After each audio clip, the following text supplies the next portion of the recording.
L'Assemblée nationale vénézuélienne s'est réunie pour la première fois depuis la victoire de la coalition lors des dernières élections législatives, mettant fin au contrôle du Parlement par la gauche. Regardons.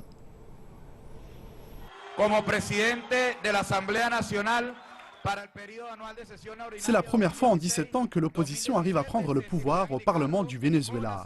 Depuis l'arrivée au pouvoir d'Hugo Chavez à la fin de l'année 1999, l'Assemblée nationale a toujours été aux mains de ses partisans. Désormais, le rapport de force s'est complètement inversé. Un vétéran de l'opposition, le politicien Henry Ramos, est aujourd'hui le nouveau président de l'Assemblée. Son prédécesseur, Diosdado Cabello, qui reste l'un des hommes les plus influents de la vie politique du pays, a perdu son siège après des années passées aux plus hautes fonctions. Certains affirmaient déjà que cette assemblée nouvellement élue aurait des difficultés à se réunir. Mais malgré la résistance acharnée de la vieille garde gouvernementale, tous les députés de l'opposition ont enfin pu prendre possession de leur nouveau siège. Certains analystes affirment que le Venezuela connaît actuellement un tournant politique irréversible. Nous vivons actuellement un moment historique pour tous les Vénézuéliens. Le peuple est fatigué de toutes ces mauvaises politiques qui ont été menées par le gouvernement précédent.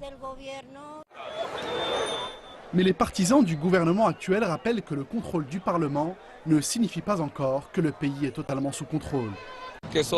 Nous avons seulement perdu une partie du pouvoir à travers les dernières élections législatives. Mais nous allons continuer le combat dans les rues. Le président Maduro a lourdement insisté sur le fait qu'il allait clairement bloquer toutes les initiatives prises par la nouvelle Assemblée nationale. Chaque vote, par exemple, qui visera la libération de certains opposants politiques, sera, dit-il, rejeté par la Cour suprême, contrôlée par le gouvernement. Maduro a par ailleurs déclaré que les futures tentatives visant à interroger les dirigeants actuels de la Banque centrale sur la situation délicate de l'économie vénézuélienne ne seront pas autorisées.